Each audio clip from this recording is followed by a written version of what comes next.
This video explores sensitive topics about human physiology and gender dynamics from a scientific perspective, so it's not recommended for viewing with children or parents. Consider your reaction to the statement, "Humans evolved from apes." Are you amazed? Likely not. This lack of surprise is remarkable, like the idea that the universe originated from a point smaller than an atom, which once astonished but now feels mundane. The notion of human evolution from apes has become so familiar that it no longer shocks. But was there ever a moment when it truly stunned you? This concept, though scientifically grounded, clashes with our deep-seated views of ourselves, requiring some gritty details to spark genuine awe. Our species name, Homo sapiens, wise man, is arrogant and unscientific, as science avoids vague terms like wise. I challenge you to view this discussion impartially, as an alien researcher might. A more fitting name, per modern scientific standards, would be naked ape, as humans are the only hairless species among 505 primate types. You may not realize how much of your behavior stems from animal instincts that have persisted for millions of years. Despite technological advances, Homo sapiens remains a naked ape, according to ethologist Desmond John Morris. His 1967 book, The Naked Ape, sold over 20 million copies, becoming a landmark in anthropology.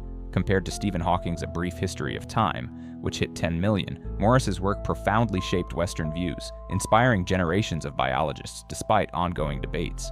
The Naked Ape reveals stark truths about our bodies and psychology. You might think your actions are choices or culturally driven, but they're often rooted in instinct. Some of Morris's ideas amuse, others unsettle, and some provoke outrage. For instance, why do we have earlobes? These fleshy growths consume resources, are richly vascularized, and have many nerve endings, yet serve no clear function.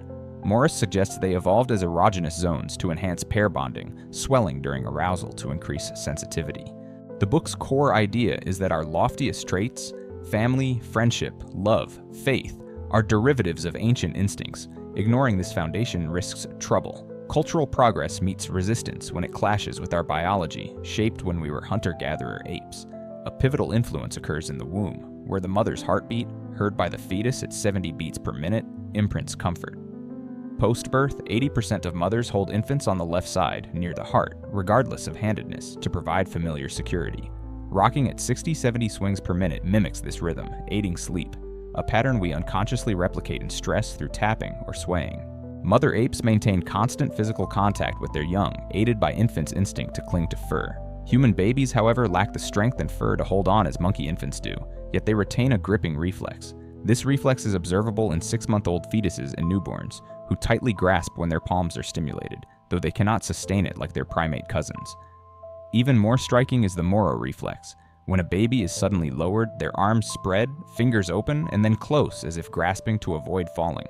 This reaction, persisting up to 8 weeks, is a vestige of primate instincts designed to ensure survival in treetop environments. Why are humans the only hairless apes? In the wild, naked skin seems impractical, vulnerable to scratches, bites, and environmental hazards. Unlike other mammals, except thick-skinned elephants, rhinos, or aquatic cetaceans, our lack of fur appears disadvantageous. Early theories suggested fur loss resulted from clothing or fire use, but these explanations are flawed, as such cultural developments occurred long after hairlessness evolved. Around 15 million years ago, climate shifts forced our ancestors from dense forests to open plains, where they competed with highly adapted animals like big cats and hyenas. Lacking the speed to chase down prey like predators, early humans developed a unique strategy: persistence hunting. They ran down prey until it collapsed from exhaustion, a feat impossible in thick fur, which would cause overheating. Natural selection favored mutations that reduced body heat, leading to the loss of fur and the development of abundant sweat glands. Unlike other primates, humans have millions of sweat glands, enabling efficient cooling during prolonged activity. Bipedalism further minimized sun exposure by presenting only the head to direct sunlight, explaining why hair persists on the scalp. This adaptation made humans unmatched in endurance running, capable of outlasting faster prey like antelopes. Ultramarathoner Dean Karnazes, for example, ran 563 km in 80 hours without rest, showcasing this capability. Humans are also uniquely adapted for swimming, unlike chimpanzees who flounder in water. Our streamlined bodies, with hair aligned to reduce water resistance, resemble those of aquatic mammals. Subcutaneous fat, more pronounced in humans than other primates, provides insulation in cold water similar to seals. Wrinkled skin on fingers and toes triggered by water exposure is a neural adaptation that enhances grip, akin to grooves on Formula One tires. This trait likely aided our ancestors in hunting aquatic prey, such as fish or shellfish, in rivers and coastal areas. Hair loss in humans not only aided thermoregulation, but also enhanced the pleasure of physical intimacy, strengthening pair bonds. Unlike other primates, human lips are uniquely prominent and everted, serving as a sexual signal. Desmond Morris suggests that as our ancestors became bipedal, lips evolved to mimic the appearance of female genitalia, advertising fertility. Kissing, a near-universal behavior, allows partners to assess compatibility through taste and smell, with 59% of men and 66% of women reporting lost attraction after a first kiss. Morris posits that female breasts, unlike the flat chests of other primates, may have evolved to resemble buttocks, amplifying sexual signals as bipedalism shifted attention to the front of the body. Reduced body hair in females highlights these features, making them more prominent. Puberty accentuates sexual dimorphism. Women develop wider hips for childbirth, while men gain broader shoulders for physical strength. Apocrine glands, concentrated in armpits and genitals, activate post-puberty, producing odors retained by sparse hair. These scents, more abundant in women, may foster olfactory imprinting, where partners bond over genetically compatible smells. Flirting, often initiated by women through eye contact, is a universal human behavior. The white sclera of human eyes, unique among primates, enhances gaze detection, signaling interest. Smiling, rooted in infant expressions of loneliness and lowering eyes, a primate gesture of submission, convey friendliness, encouraging male approaches. Unlike most apes, where mating is rapid, human pair formation is slow and female-controlled due to the high investment in offspring. Monogamy, reinforced by sexual imprinting, romantic love, ensures partner fidelity, though infidelity remains common, with 50% of men and 30–40% of women engaging in extramarital affairs. The sexy son hypothesis suggests women may choose charismatic or dominant men to produce sons who will inherit these traits, spreading their genes. This explains attraction to bad boys, despite the risks. Evolution's blind trial and error process results in flaws, such as the shared airway for breathing and swallowing, which increases choking risks but persists due to developmental constraints. Human social structures and gender roles are deeply rooted in our evolutionary past, shaped by the demands of survival and reproduction. Desmond Morris, in The Naked Ape Caius, argues that many behaviors we consider cultural are extensions of ancient instincts. Men's protective instincts, for instance, are evident in historical events like the Titanic disaster, where 75% of survivors were women due to the women and children first protocol. This behavior reflects a genetic drive to prioritize the survival of females, who are critical for species continuation due to their reproductive role. In early human societies, labor was divided along gender lines to optimize survival. Women, often pregnant or nursing, gathered carbohydrate-rich plants, which provided stable energy sources.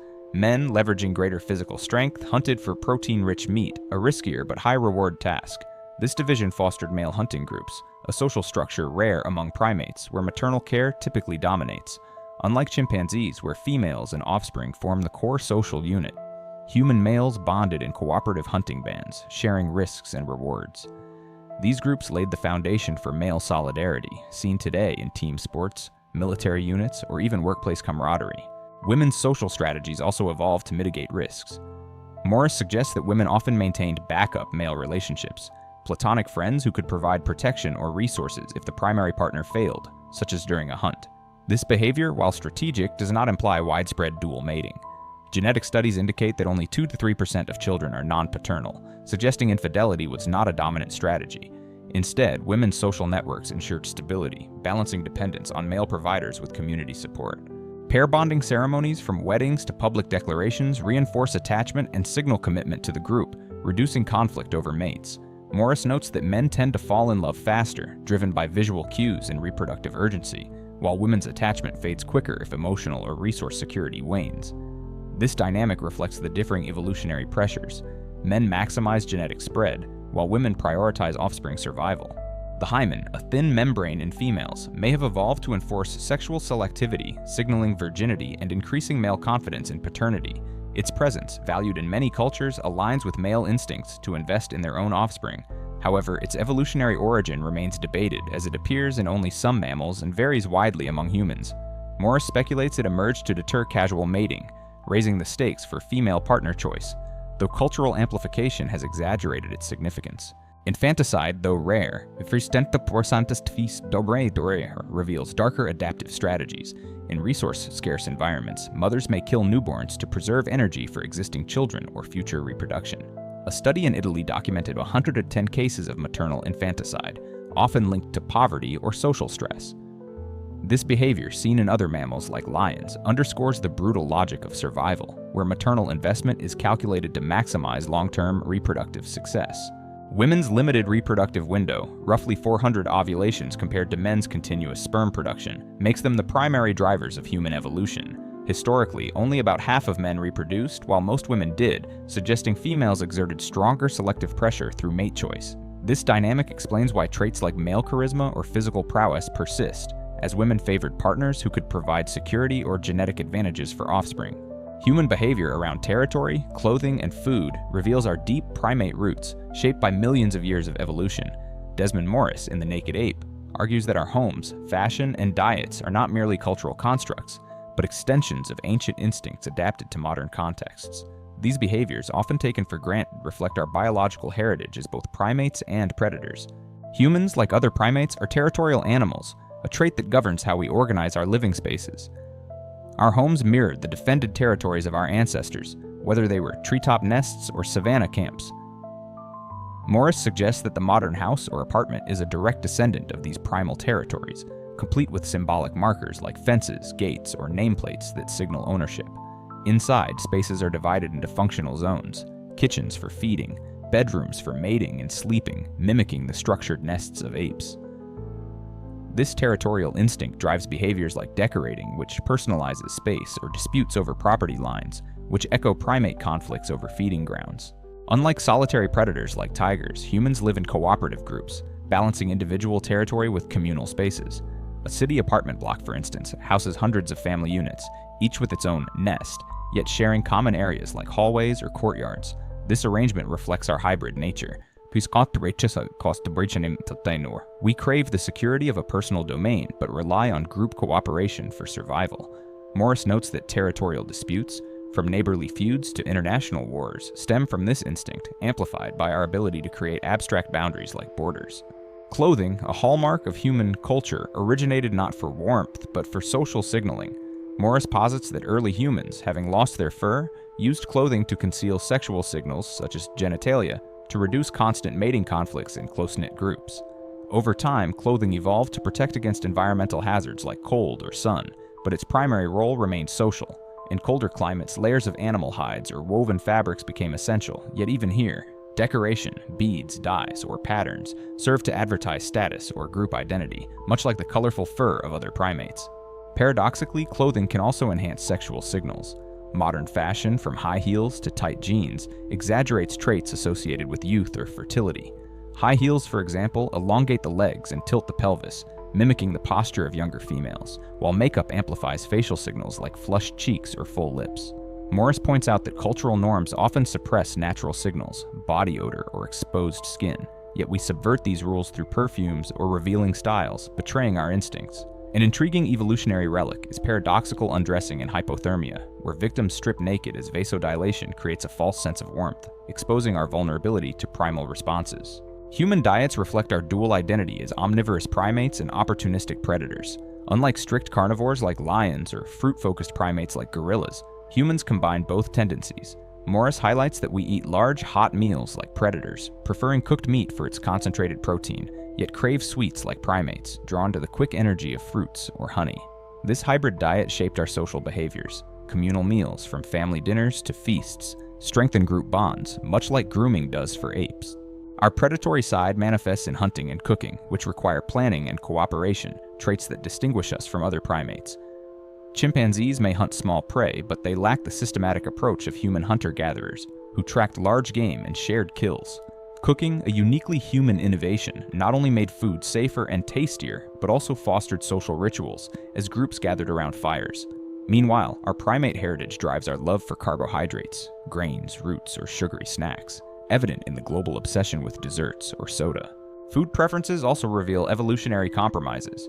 Sweaty palms, a stress response, likely evolved to improve grip during hunts, aiding spear throwing or climbing. Our taste for salt, essential for electrolyte balance, can lead to overconsumption in modern diets, contributing to health issues like hypertension. Morris emphasizes that these instincts, while adaptive in ancestral environments, often clash with today's abundance, highlighting the tension between our biology and culture. Territoriality, clothing, and food habits underscore our struggle to reconcile ancient instincts with modern life. Urban sprawl challenges our need for defined territories, leading to stress in crowded cities. Fashion, while creative, often exploits sexual instincts, driving consumerism. Our diets, shaped by scarcity-driven instincts, face an environment of excess, contributing to obesity and related diseases. Morris argues that recognizing these roots can help us navigate these conflicts, aligning our behaviors with our biological heritage for a more balanced existence. Human aggression and the drive for competitive sports are not mere cultural phenomena, but manifestations of deep-seated evolutionary instincts. In The Naked Ape, Desmond Morris argues that our capacity for violence and our love for games like football or boxing stem from the same biological impulses that shaped our ancestors' survival strategies. These behaviors, often viewed as modern or societal, reveal our dual nature as cooperative primates and opportunistic predators. Aggression in humans is a complex trait, rooted in our primate ancestry but amplified by our predatory adaptations.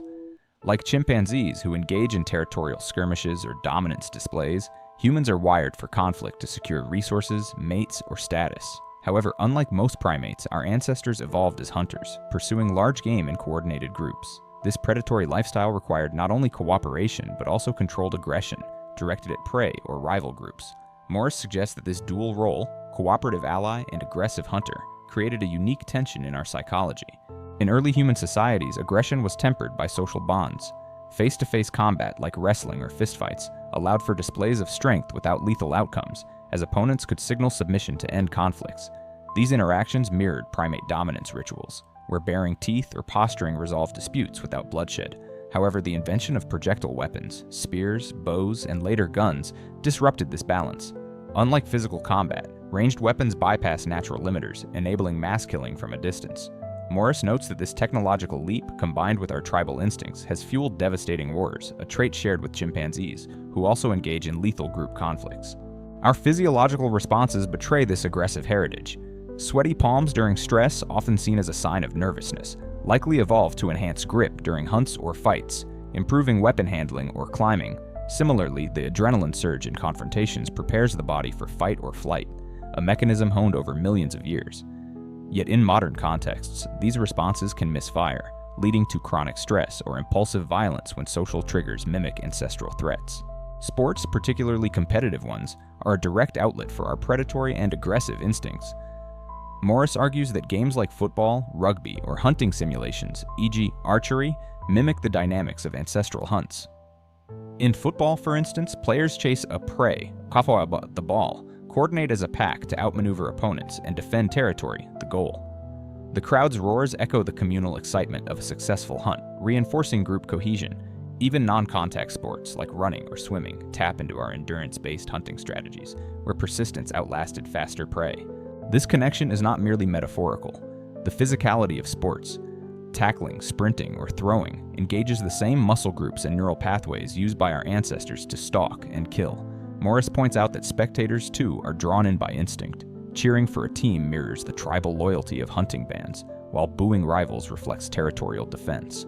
The global obsession with sports, from the Olympics to local leagues, underscores their role as a socially acceptable channel for aggression, reducing the need for actual violence. However, sports can also amplify destructive tendencies. Hooliganism, where fans clash violently, reveals how thin the veneer of civility can be when tribal instincts are aroused. Morris suggests that while sports sublimate our predatory drives, they also risk reigniting the same group rivalries that fuel wars. The challenge lies in harnessing these instincts constructively, using competition to foster unity rather than division. In modern societies, aggression and sports intersect with technology and culture in complex ways. Media glorifies violence in films or video games, offering virtual outlets for predatory instincts but potentially desensitizing us to real harm. Urban environments, with their anonymity and crowding, can trigger territorial aggression, from road rage to gang conflicts.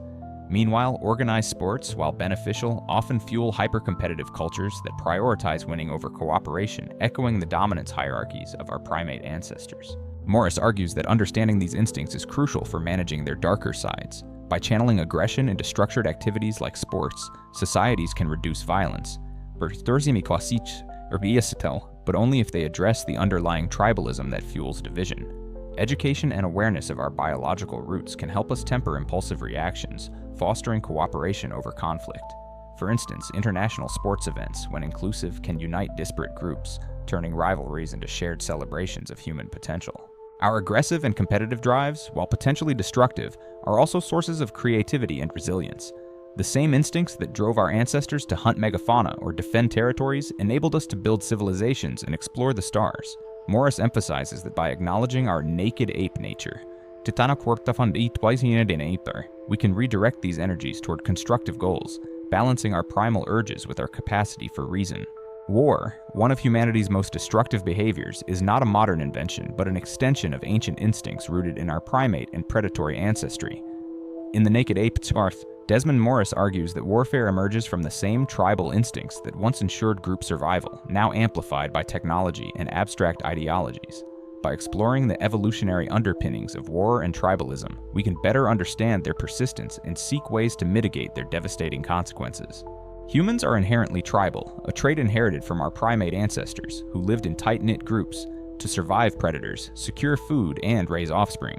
Chimpanzees, our closest relatives, exhibit similar tribal behaviors, forming bands that defend territories and occasionally raid neighboring groups, sometimes with lethal outcomes. Morris suggests that human tribalism evolved to enhance group cohesion, fostering loyalty and cooperation among members. In early hunter-gatherer societies, tribes of 150 individuals shared resources, hunted together, and protected each other, creating a sense of us versus them. This us versus them mentality, while adaptive in small-scale societies, becomes problematic in larger, interconnected populations. Morris notes that our brains are wired to recognize group markers, physical traits, languages, or customs, and to distrust outsiders. This instinct, once crucial for identifying allies in a dangerous world, now fuels prejudice, xenophobia, and nationalism. The same loyalty that binds families or teams can escalate into hostility when group identities clash, whether over land, resources, or ideologies. Tribalism also shapes social hierarchies. Like other primates, humans establish dominant structures to maintain order, with leaders emerging through strength, charisma, or resource control. In early tribes, alpha males or females coordinated group efforts, but modern societies replace physical dominance with symbolic power, wealth, titles, or political influence. These hierarchies, while stabilizing, can exacerbate tribal conflicts when leaders rally followers against perceived threats, real or imagined. War is tribalism on a catastrophic scale. Enabled by our predatory adaptations and technological advancements. Unlike most animals, whose conflicts are limited to displays or small-scale skirmishes, humans combine primate territoriality with the strategic aggression of hunters. Morris explains that our ancestors' hunting skills, coordination, planning, and tool use were repurposed for warfare as tribes competed for scarce resources. The invention of projectile weapons, from spears to missiles, removed the physical and emotional barriers of close combat, allowing mass killing without the natural checks of submission signals. Historical and modern wars reflect this lethal blend of instincts and technology. Morris draws parallels with chimpanzee raids, where males silently infiltrate rival territories to kill or drive out competitors. Human warfare, however, scales this behavior to millions, with ideologies like religion or nationalism justifying violence as a defense of the tribe. The 20th century alone saw over 100 million war-related deaths, a testament to our capacity for self-destruction. Unlike chimpanzees, whose conflicts are limited by physical proximity, humans wage war across continents, using tools that amplify our aggression far beyond its evolutionary purpose. Physiological responses underpin this behavior. During conflict, adrenaline and cortisol prepare the body for action, sharpening focus and strength. Morris notes that sweaty palms, a stress response, likely evolved to improve grip during hunts or fights, aiding weapon use. These reactions, adaptive in ancestral environments, persist in modern warfare, where soldiers face psychological strain from prolonged alertness, contributing to conditions like PTSD. In today's world, tribalism and war manifest in both overt and subtle ways. Global conflicts, from territorial disputes to ideological wars, reflect our inability to transcend group loyalties. Even in peacetime, tribal instincts fuel division. Political polarization, cultural clashes, or sports rivalries that erupt into violence. Social media amplifies these tendencies, creating echo chambers where group identities are reinforced and outsiders are demonized. Technology exacerbates the problem. Nuclear arsenals, drones, and cyber warfare make conflicts deadlier and more impersonal, bypassing the face-to-face interactions that once limited violence. Morris warns that our tribal instincts, untempered by reason, risk catastrophic consequences in an interconnected world. Yet these same instincts can be redirected. International cooperation, such as global health initiatives or environmental agreements, harnesses our group-oriented nature for collective good, turning us into a planetary tribe. To mitigate war's destructiveness, Morris advocates recognizing our biological roots. Education about our shared humanity can weaken us versus them barriers, while diplomacy and conflict resolution can channel aggression into negotiation. Sports, arts, or collaborative projects offer outlets for tribal energy, fostering unity without bloodshed. By understanding that our drive for war stems from instincts that once ensured survival, we can consciously choose paths that prioritize cooperation over destruction. War and tribalism, while deeply ingrained, are not inevitable. Our capacity for reason, unique among animals, allows us to reflect on our instincts and adapt. Morris emphasizes that acknowledging our naked ape nature is the first step toward mastering it. By redirecting tribal loyalty toward global challenges like climate change or pandemics, humanity can transform its aggressive potential into a force for survival and progress. The same instincts that drive us to divide can, with effort, unite us in pursuit of a shared future. Religion, a cornerstone of human culture, unites billions across diverse societies, yet its origins lie not in divine revelation but in the primal instincts of our primate ancestors. In The Naked Ape, Desmond Morris argues that religious behaviors, rituals, beliefs, and devotion stem from the same evolutionary drives that govern group cohesion and submission to dominant figures. By examining religion through an ethological lens, we uncover its roots in our biology and its role in shaping human societies. Humans, like other social primates, thrive in hierarchical groups where order is maintained through deference to leaders. Chimpanzees and baboons submit to alpha individuals through gestures like bowing, grooming, or averting gaze, ensuring group stability and reducing conflict. Morris suggests that human religion evolved as an extension of this instinct, redirecting submission from visible leaders to abstract supernatural entities, gods, spirits, or cosmic forces. This shift allowed early humans to unify larger groups beyond the physical presence of a single dominant figure, fostering cooperation across tribes. Religious rituals mirror primate submission behaviors. Kneeling, bowing, or prostrating during prayer parallels the lowered posture of a subordinate ape before an alpha. Chanting, singing, or repetitive movements common in worship resemble the rhythmic displays that reinforce group bonds among primates. Morris posits that these actions trigger emotional states of awe and belonging, satisfying our instinctual need for structure and protection. The concept of an all-powerful deity, watching and judging, replicates the vigilance of a dominant leader, encouraging adherence to group norms even in private. This framework explains religion's universal appeal. Unlike territorial or mating instincts, which vary by context, the need for a higher authority transcends cultures, manifesting in diverse forms, from polytheistic pantheons to monotheistic faiths. Morris notes that even secular ideologies like political cults or fervent nationalism tap into this instinct, replacing gods with charismatic leaders or abstract ideals. The emotional power of religion lies in its ability to harness our primate drive for submission, creating a sense of purpose and community. Religion's role in human evolution extends beyond individual submission to fostering group cohesion. In early societies, shared beliefs unified tribes, enabling cooperation on scales impossible for other primates. Rituals, from sacrifices to festivals, strengthened social bonds, much like grooming or communal feeding among apes. Morris argues that religion provided a framework for enforcing moral codes, reducing internal conflicts, and promoting altruism within the group. For instance, taboos against theft or murder, often attributed to divine will, aligned with the cooperative needs of hunter-gatherer bands. This social function made religion a survival tool. Tribes with strong religious cohesion could outcompete less unified groups, as shared beliefs enhanced trust and coordination during hunts, migrations, or battles. The spread of major religions, uniting millions across continents, reflects this advantage, creating super tribes bound by faith rather than kinship. However, this unity comes at a cost. The same tribal instincts that foster in-group loyalty fuel hostility toward outsiders, as seen in religious conflicts throughout history, from crusades to modern sectarian violence. Morris highlights physiological parallels in religious experiences. The euphoria of worship, whether in a cathedral or a revival tent, resembles the endorphin rush of primate grooming or group displays. Fasting, meditation, or ecstatic dancing, common in many faiths, induce altered states that reinforce devotion, tapping into neural reward systems. These responses, while spiritual in context, are grounded in our biology, designed to strengthen social ties and reduce individual anxiety in the face of uncertainty. In modern societies, religion remains a powerful force, but its role is increasingly contested. Urbanization and science have weakened traditional beliefs in some regions, yet the instinct for submission persists, finding outlets in secular religions like fandoms, ideologies, or even devotion to influencers. Morris warns that dismissing religion without understanding its biological roots risks leaving this need unfulfilled, potentially fueling extremism or nihilism. For instance, the rise of cult-like movements or polarized political tribes reflects our search for meaning in a fragmented world. Technology complicates this dynamic. Mass media and the internet amplify religious messages, but also expose contradictions, fostering skepticism. Online communities, while offering connection, can deepen tribal divisions, as believers and non-believers alike retreat into echo chambers. Morris suggests that the challenge lies in balancing our need for communal belonging with critical thinking, channeling our submissive instincts into inclusive frameworks that transcend divisive dogmas.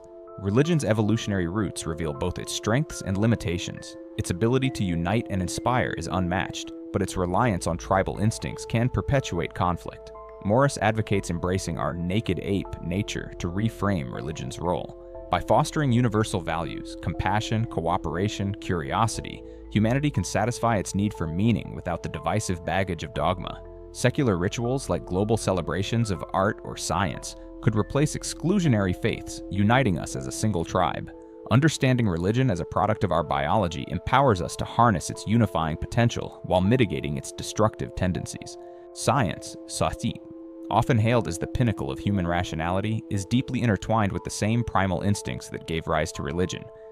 In The Naked Ape, Bersi, Desmond Morris argues that our pursuit of scientific knowledge, while grounded in curiosity, mirrors the emotional and social functions of religious devotion, tapping into our need for authority, meaning, and group cohesion. By exploring science through an ethological lens, we uncover its roots in our biology and its complex role in modern society. Humans, like other primates, are driven by an innate curiosity to explore their environment, a trait that enhances survival by uncovering new food sources or avoiding dangers. Chimpanzees, for instance, experiment with tools such as using sticks to extract termites, demonstrating rudimentary problem solving. Morris suggests that human science evolved from this exploratory instinct, amplified by our larger brains and capacity for abstract thought. The ability to ask why and seek patterns, whether in stars, seasons, or animal behavior, gave our ancestors an edge, enabling them to predict and manipulate their world. However, science shares a surprising kinship with religion in its social and psychological functions. Just as religion satisfies our primate need for submission to a higher authority, science elevates experts, scientists, researchers, or institutions to a priest-like status, revered for their access to truth. Morris points out that scientific rituals like peer review or lab protocols parallel religious ceremonies, fostering trust and cohesion among practitioners. The language of science, with its jargon and formalities, mimics the sacred texts of faiths, creating an aura of authority that commands respect from outsiders. This parallel extends to emotional rewards. The thrill of discovery or the awe of understanding a complex phenomenon triggers the same neural reward systems, dopamine and endorphins, that fuel religious ecstasy. Morris notes that scientists, like devotees, often describe their work in reverent terms, as a quest for ultimate truths, echoing the spiritual search for a divine purpose. This suggests that science, while rooted in reason, fulfills a primal need for meaning, making it a modern counterpart to ancient belief systems. Science's role in human evolution mirrors religion's function as a unifying force. In early societies, shared beliefs about the natural world, myths about weather or animal spirits, coordinated group actions such as planting or hunting. Science formalized this process, replacing superstition with testable explanations, but retained its social purpose. Collaborative research, from ancient star charts to modern particle colliders, unites communities in pursuit of knowledge, much like religious festivals bonded tribes. Morris argues that science's ability to deliver tangible results, tools, medicines, technologies, cemented its dominance, outcompeting less verifiable belief systems. Yet science inherits religion's tribal tendencies. Scientific communities form tribes around disciplines or theories, sometimes clashing with the same fervor as religious sects. Historical examples like the resistance to Galileo's heliocentrism or Darwin's evolution reveal how entrenched paradigms mimic dogmatic faith, resisting change until overwhelming evidence prevails. Morris suggests that this tribalism, while a hurdle, also drives progress, as competing ideas spur innovation, much like territorial rivalries honed our ancestors' survival strategies. Science's social impact extends beyond its practitioners. Its discoveries shape economies, politics, and cultures, often with unintended consequences. The Industrial Revolution, powered by scientific advances, transformed societies but also sparked environmental degradation. Morris warns that blind faith in science, akin to religious zeal, can lead to hubris, ignoring ethical or ecological limits. The challenge lies in balancing science's power with humility, recognizing its roots in our fallible, instinct-driven nature. In the modern world, science is both celebrated and contested. It drives progress, vaccines, space exploration, artificial intelligence, but faces skepticism from those who perceive it as elitist or disconnected. Morris notes that this tension reflects our primate suspicion of authority, especially when scientific claims challenge personal beliefs or cultural norms. Climate change denial or anti-vaccine movements, for instance, stem from the same tribal instincts that once protected group cohesion against outsiders. Technology amplifies science's reach and its risks. The internet democratizes knowledge but also spreads misinformation, undermining trust in experts. Social media echo chambers reinforce tribal divisions, pitting believers in science against skeptics. Morris suggests that science must adapt by becoming more inclusive, engaging communities rather than dictating from above. Public science initiatives like citizen research or open access journals can bridge this gap, satisfying our need for belonging while advancing knowledge. Science's evolutionary roots reveal its dual nature as both a rational pursuit and a social instinct.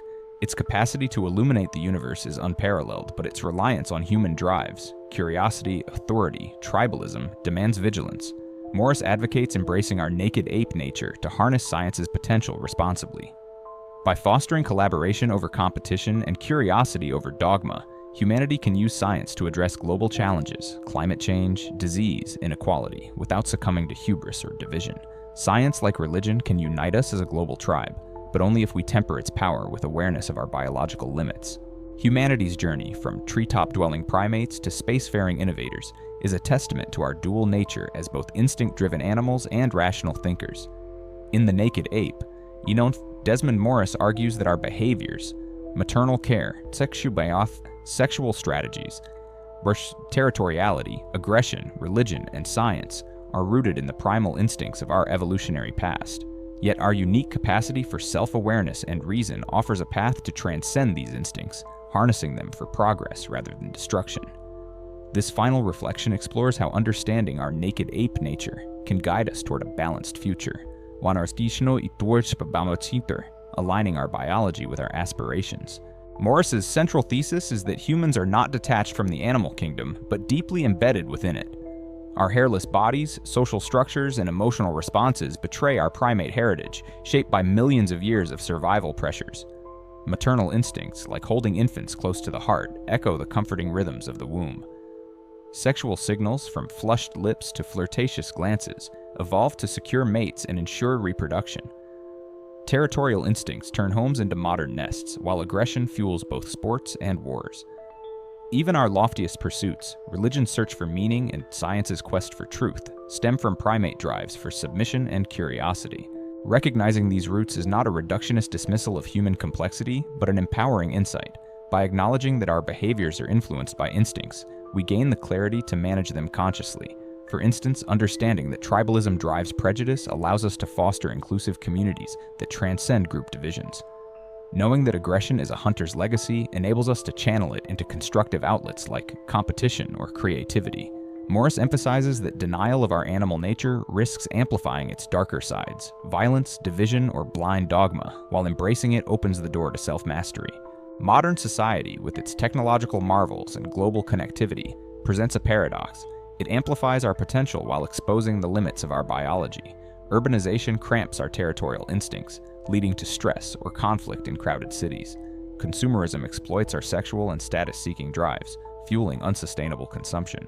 Food abundance overwhelms our scarcity-adapted appetites, contributing to health crises like obesity. Meanwhile, our tribal instincts, once vital for small group survival, fracture global societies through nationalism, polarization, or ideological wars. Science and technology, while transformative, often outpace our ability to wield them wisely. Nuclear weapons born from scientific ingenuity threaten extinction, echoing our predatory aggression on a planetary scale. Social media, designed to connect, deepens tribal divides by reinforcing echo chambers. Morris warns that progress without self-awareness is a double-edged sword.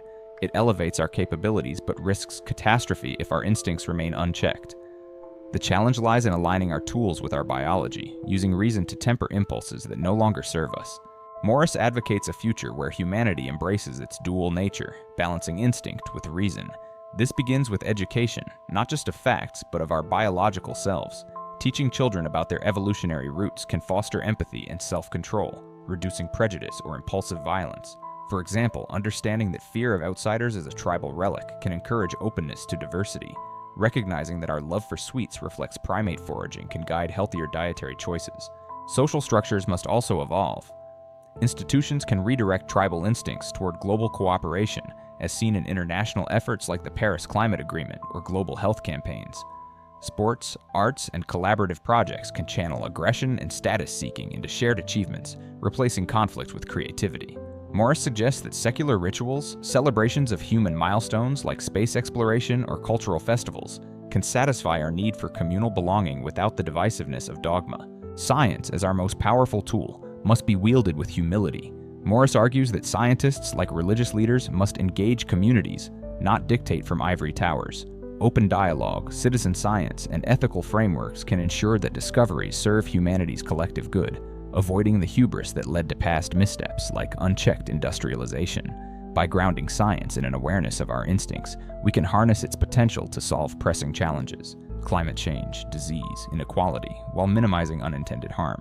The story of the naked ape is one of resilience and adaptability. Our instincts, forged in the crucible of survival, enabled us to conquer hostile environments, build civilizations, and reach for the stars. Yet they also tether us to primal urges that clash with our interconnected world. Morris's vision is optimistic. Our capacity for reason, unique among animals, empowers us to rise above these limitations. By understanding and embracing our biology, we can redirect our energies toward a future where cooperation trumps conflict, curiosity drives discovery, and compassion unites us as a global tribe.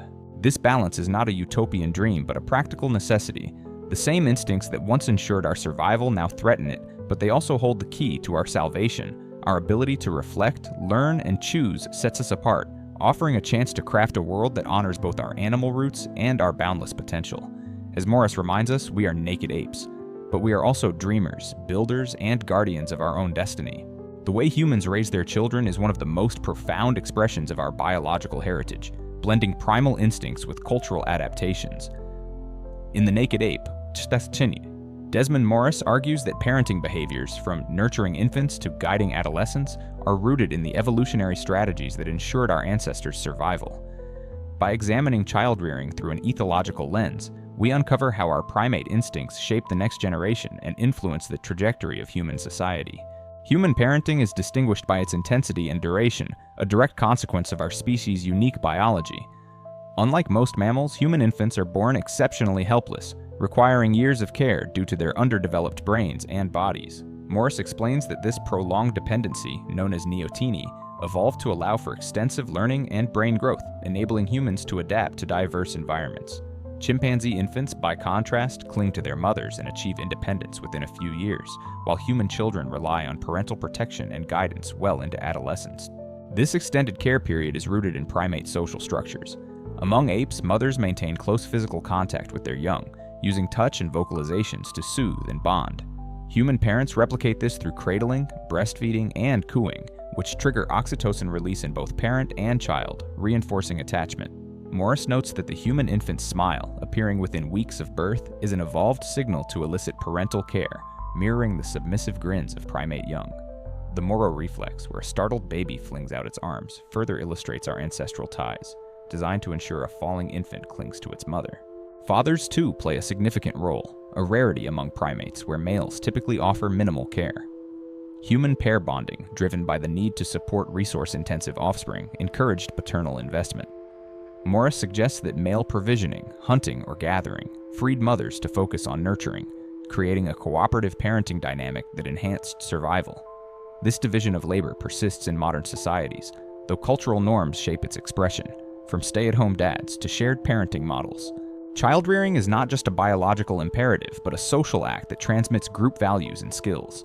In early human tribes, children learned through observation and play, mimicking adult tasks like hunting or foraging.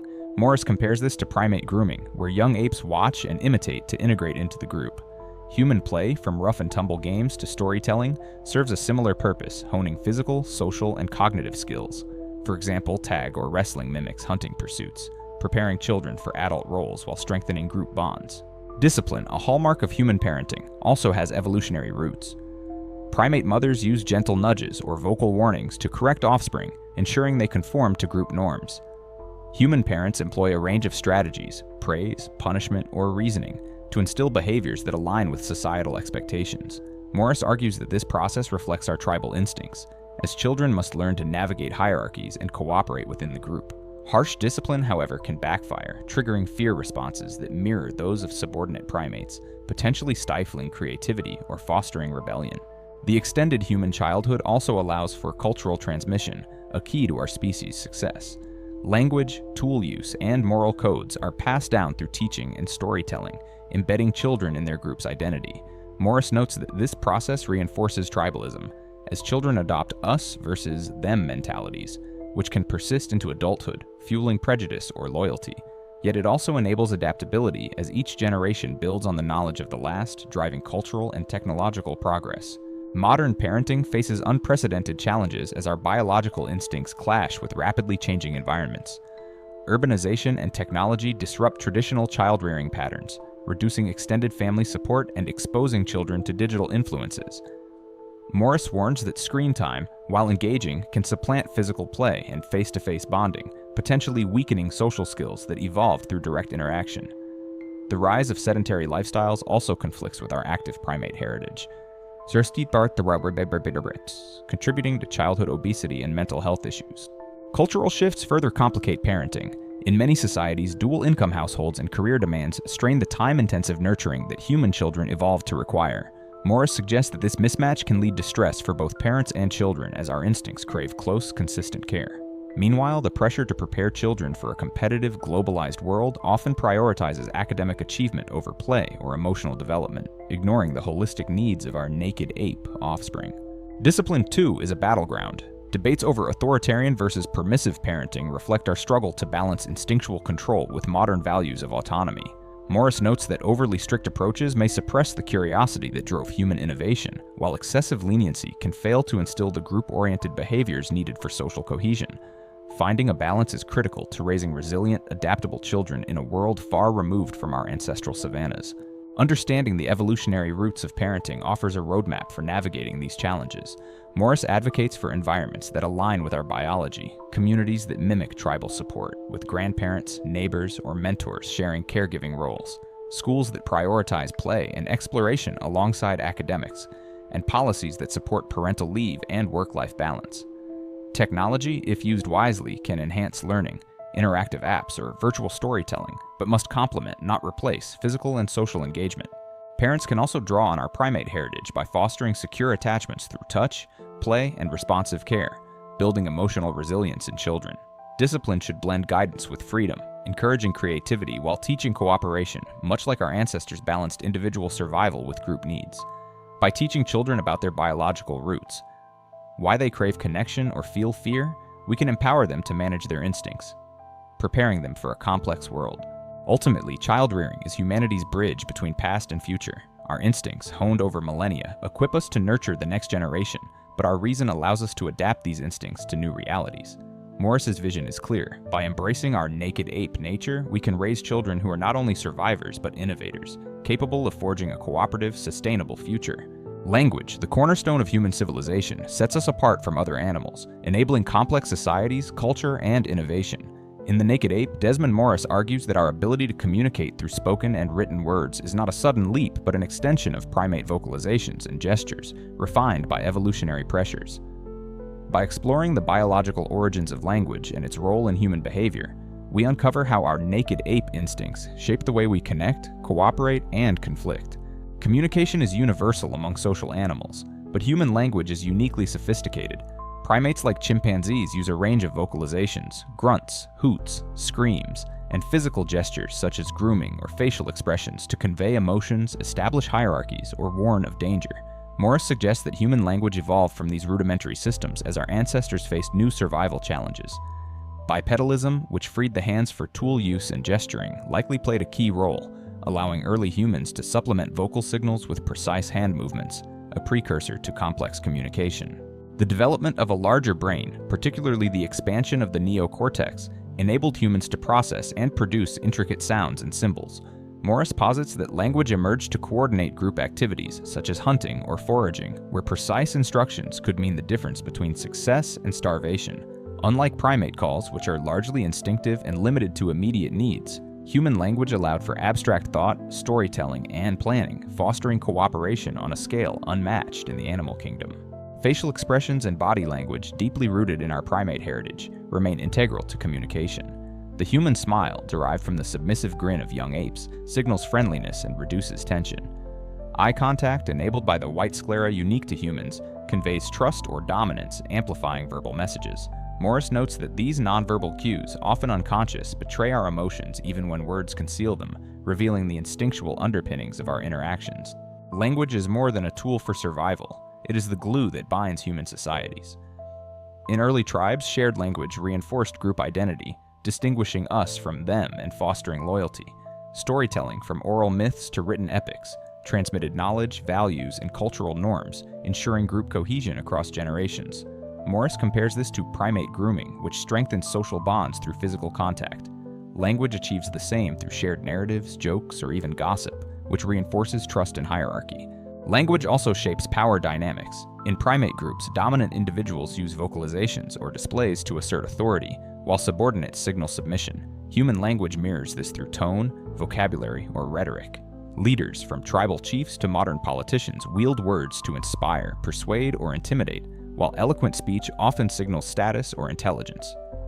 Morris argues that language's ability to manipulate emotions through poetry, propaganda, or sermons taps into our primate sensitivity to social cues, making it a double-edged sword that can unite or divide. The diversity of languages, with over 7,000 spoken today, reflects our tribal instincts. Each language carries unique cultural markers, strengthening in-group identity but often creating barriers with outsiders. Morris suggests that this linguistic fragmentation, while a source of richness, fuels tribalism, as seen in historical conflicts over language rights or modern debates over multilingualism. Yet language also enables cross-cultural exchange, allowing humans to transcend tribal boundaries through translation or universal systems like mathematics. In the modern world, language and communication face unprecedented challenges as technology reshapes how we connect. The internet and social media have revolutionized communication, enabling instant global exchange but also amplifying misinformation and polarization. Morris warns that digital platforms, by prioritizing emotional triggers over nuance, exploit our primate instincts for attention and validation, fostering tribal echo chambers that deepen social divides. Nonverbal communication, once central to face-to-face interactions, is diminished in text-based environments, leading to misunderstandings. Emojis and memes, modern equivalents of facial expressions, attempt to bridge this gap but lack the depth of in-person cues. Morris notes that our reliance on screens conflicts with our biological need for physical presence, potentially weakening social bonds and contributing to loneliness or anxiety in digital societies. Language's power to shape thought, known as the Sapir-Whorf hypothesis, also raises challenges. The words we use influence how we perceive reality, from gender roles to environmental issues. Morris suggests that rigid linguistic frameworks can reinforce outdated instincts, such as territoriality or dominance, hindering progress on global issues like climate change. Evolving language to reflect inclusive, cooperative values is crucial for aligning communication with our interconnected world. Understanding the evolutionary roots of language offers a path to harnessing its potential responsibly. Morris advocates for education that emphasizes linguistic diversity and emotional intelligence, teaching children to use words for collaboration rather than conflict. Schools can foster storytelling and debate, mirroring ancestral practices that honed social skills, while integrating technology to enhance, not replace, face-to-face communication. Societies can promote inclusive language that transcends tribal barriers, such as gender-neutral terms or universal symbols, to build global unity. Diplomacy and cross-cultural dialogue, grounded in mutual respect for linguistic heritage, can redirect our instinctual need for group identity toward collective goals. Morris envisions a future where language, as our greatest evolutionary gift, becomes a tool for empathy and innovation, uniting humanity as a single tribe. Our ability to communicate, born from primate grunts and gestures, has carried us from caves to cities. By embracing our naked ape nature, we can refine this gift, using words and gestures to bridge divides, solve problems, and create a world where connection triumphs over conflict. Language, Morris reminds us, is not just our voice, it is our legacy. Art and creativity, hallmarks of human culture, are often seen as uniquely human achievements, yet they are deeply rooted in our primate instincts. In The Naked Ape, Desmond Morris argues that painting, music, dance, and storytelling are not mere luxuries but extensions of evolutionary behaviors that enhanced survival and social cohesion.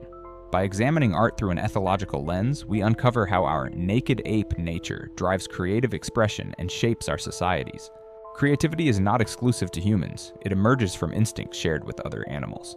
Primates like chimpanzees display rudimentary artistic behaviors, such as smearing mud or arranging objects in patterns, often during play or social interaction. Morris suggests that human art evolved from such exploratory behaviors, amplified by our larger brains and capacity for symbolic thought. Early humans, faced with unpredictable environments, used creativity to solve problems, crafting tools, devising hunting strategies, or inventing shelters, laying the groundwork for artistic expression. Artistic behaviors likely served practical purposes. Cave paintings, dating back over 40,000 years, may have been instructional, depicting prey animals to teach hunting techniques, or ritualistic, invoking spiritual forces to ensure success. Morris posits that these early artworks tapped into our primate need for visual communication, similar to the colorful displays of baboons or the grooming rituals that signal group bonds. Music and dance, too, have ancient roots, mirroring the rhythmic vocalizations and synchronized movements of apes during group displays, which strengthen social ties and reduce tension. The emotional power of art reflects its biological basis. Creating or experiencing art, whether painting a landscape or singing a melody, triggers dopamine and endorphin release, akin to the pleasure of grooming or mating. Morris notes that this reward system, evolved to reinforce adaptive behaviors, explains why art is universal across cultures, from Aboriginal rock art to modern symphonies. Even abstract art, seemingly detached from survival, satisfies our instinct to find patterns and meaning, a trait that helped our ancestors navigate complex environments. Art is a social glue, binding individuals into communities much like language or religion. In early tribes, shared artistic practices, storytelling around fires, communal dances, or decorated tools, reinforced group identity and cooperation. Morris compares this to primate grooming, where physical contact fosters trust. Art achieves the same, through shared emotional experiences. A song or ritual can unite a group, evoking collective pride or mourning, much like the synchronized calls of a chimpanzee troop signal unity. Art also serves as a status signal. In primate groups, dominant individuals display vibrant fur or loud vocalizations to assert rank. Human artists, from ancient shamans to modern celebrities, use creativity to gain prestige, their works signaling intelligence, skill, or resource access. Morris argues that art's competitive aspect, seen in elaborate sculptures or virtuoso performances, reflects our drive for social dominance, yet it channels this instinct constructively, replacing violence with admiration. Patrons, from Renaissance nobles to today's collectors, further amplify this dynamic, investing in art to elevate their own status. Art's ability to convey meaning makes it a powerful tool for cultural transmission. Myths, paintings, or songs encode values, histories, and warnings, passing knowledge across generations. Morris suggests that this role mirrors the observational learning of young primates who mimic adults to integrate into the group. However, art can also reinforce tribalism, as cultural symbols, flags, anthems, or religious icons strengthen us versus them divisions, sometimes fueling conflict when groups clash over aesthetic or ideological differences. In modern societies, art and creativity face new pressures as technology and globalization reshape their role. Digital platforms democratize art, allowing anyone to create and share music, videos, or designs, but they also commodify it, prioritizing viral trends over depth. Morris warns that this shift risks diluting art's emotional resonance, exploiting our instinct for novelty without fostering lasting bonds. The flood of content can overwhelm our primate brains, evolve for smaller, more intimate exchanges, leading to creative fatigue or superficial engagement. Commercialization further complicates art's purpose. Advertising and pop culture exploit our visual and auditory instincts, using bright colors or catchy tunes to drive consumption, often at odds with art's original role as a communal or expressive act. Morris notes that this tension mirrors our ancestral struggle between individual expression and group needs, as artists navigate the balance between personal vision and market demands. Art's tribal potential persists in modern conflicts. Cultural artifacts, from statues to films, become flashpoints in ideological battles, reflecting our instinct to defend group identity. Yet art also offers a path to reconciliation as cross-cultural collaborations, global music festivals, or international exhibitions transcend boundaries, tapping into our shared humanity. The challenge lies in harnessing art's unifying power while resisting its divisive tendencies. Understanding art's evolutionary roots can guide its role in a rapidly changing world.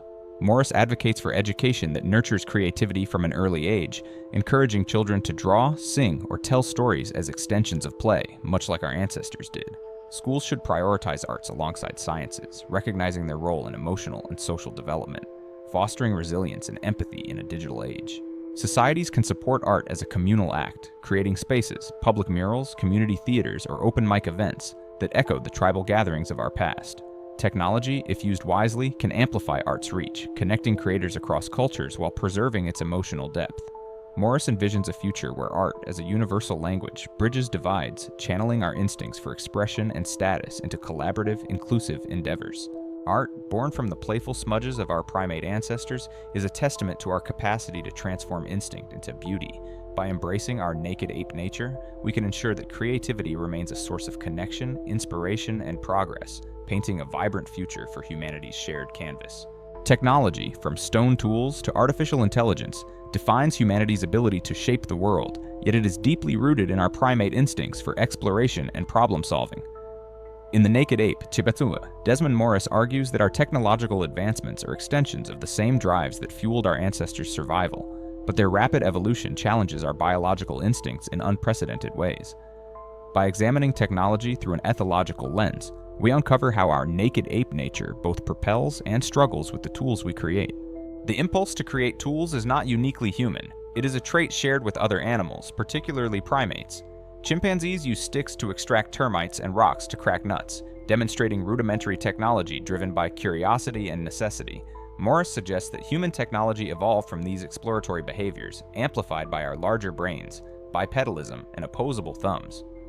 Walking upright freed our hands for crafting, while our cognitive capacity enabled us to refine tools, plan their use, and teach others, transforming survival strategies into cultural innovations. Early human technologies, sharpened stones, fire, woven baskets, addressed immediate needs, hunting, cooking, and carrying resources.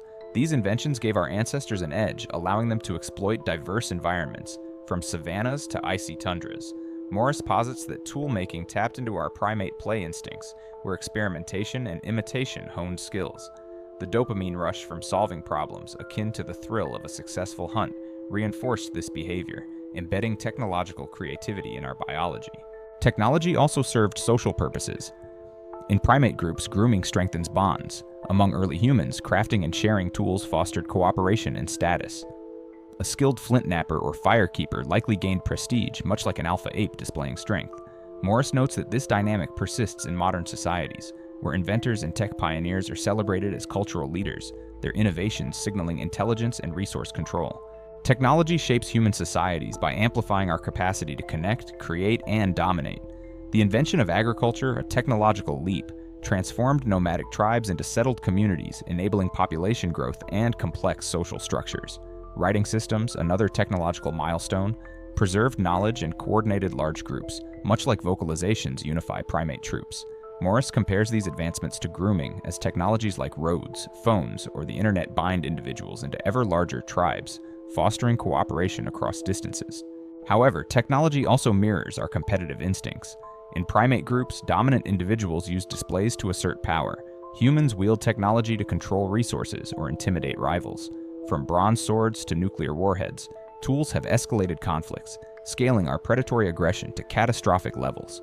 Morris argues that this duality, cooperation versus competition, defines technology's social impact, as seen in its ability to both unite, global communication, and divide, cyber warfare.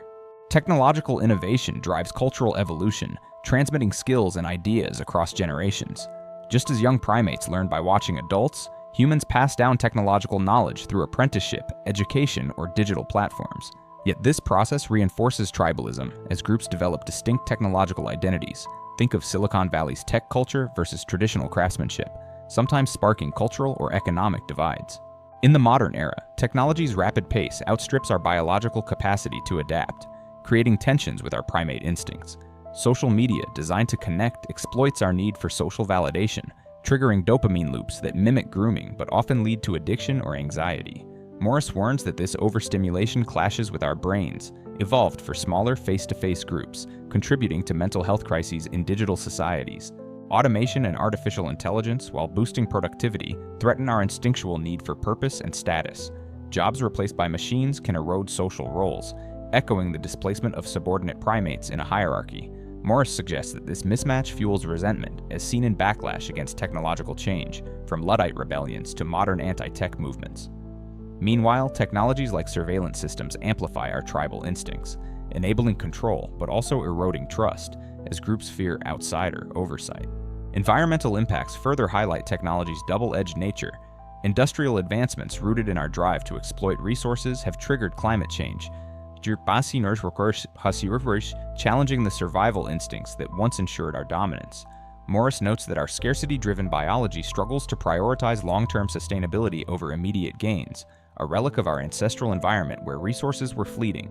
Understanding technology's evolutionary roots offers a path to aligning it with our biology. Morris advocates for education that blends technological literacy with awareness of our instincts, teaching critical thinking to navigate digital overload. Schools can foster playful innovation, encouraging experimentation akin to our ancestors' toolmaking, while emphasizing ethical implications to avoid harm. Societies must design technologies that complement our social nature. Virtual reality or collaborative platforms can enhance connection, mimicking tribal gatherings, but should balance with physical interaction to satisfy our need for presence. Policies promoting universal access to technology can reduce tribal divides, ensuring that innovation serves humanity rather than elite groups. Morris envisions a future where technology, guided by reason, redirects our competitive instincts into global challenges, climate solutions, space exploration, uniting us as a planetary tribe.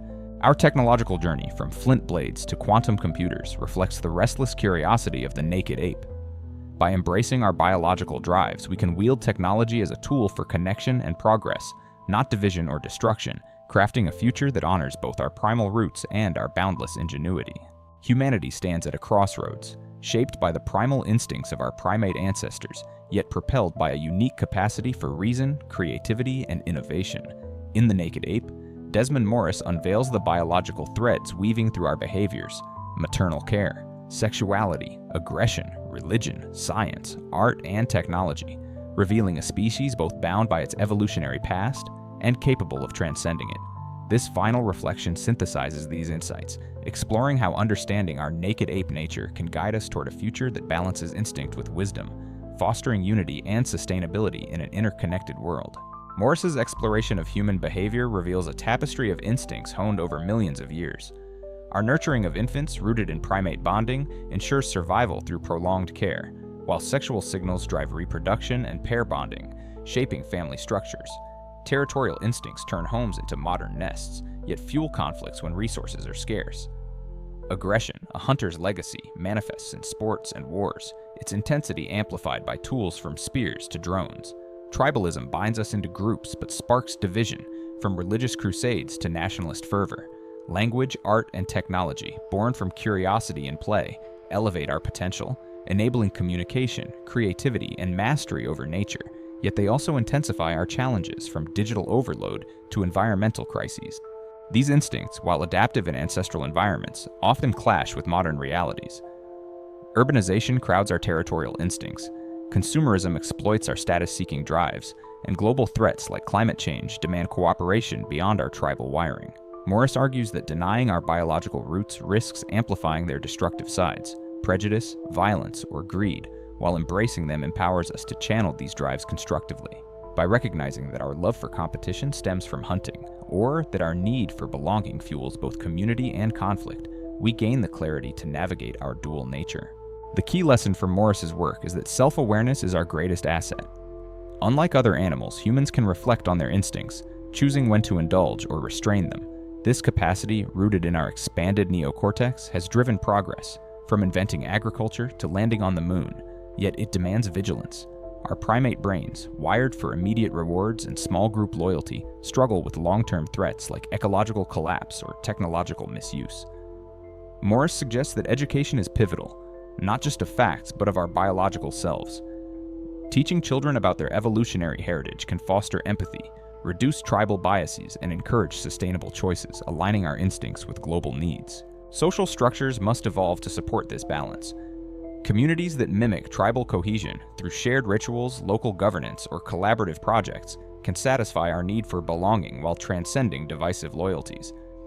Institutions, from schools to governments, should prioritize emotional and social intelligence alongside technical skills, preparing individuals to manage their instincts in a complex world. Morris envisions a society where competition fuels innovation, not conflict, and where creativity, whether in art or technology, unites rather than divides. The modern world amplifies both our potential and our vulnerabilities. Technologies like artificial intelligence and biotechnology promise solutions to disease, hunger, and environmental degradation, but they also risk deepening inequalities or destabilizing societies if mismanaged. Social media, while connecting billions, exploits our need for validation, fostering polarization that echoes primate rivalries. Climate change, a byproduct of our resource-hungry instincts, threatens the very survival that drove our evolution, demanding unprecedented global cooperation. Yet these challenges also present opportunities. Our tribal instincts, which once divided us, can be redirected toward a planetary identity, as seen in global movements for environmental justice or human rights. Art and storytelling, universal across cultures, can bridge divides, fostering empathy through shared narratives. Science, our most powerful tool, can address existential threats, provided it is guided by ethical frameworks that respect our biological limits. Morris emphasizes that our capacity for reason, unique among animals, equips us to adapt our instincts to new realities, turning challenges into catalysts for progress. Morris's vision for humanity is optimistic but grounded in realism. The naked ape is neither doomed by its instincts nor destined for utopia. Its future depends on conscious choices. By embracing our biology, we can harness our drives, curiosity, cooperation, creativity for collective good. Education systems that teach self-awareness and critical thinking can empower individuals to resist manipulative technologies or divisive ideologies. Policies promoting equity, sustainability, and global collaboration can align our tribal instincts with the needs of a connected world. This future requires reimagining our social rituals. Global celebrations of art, science, or human milestones can replace exclusionary traditions, satisfying our need for communal belonging.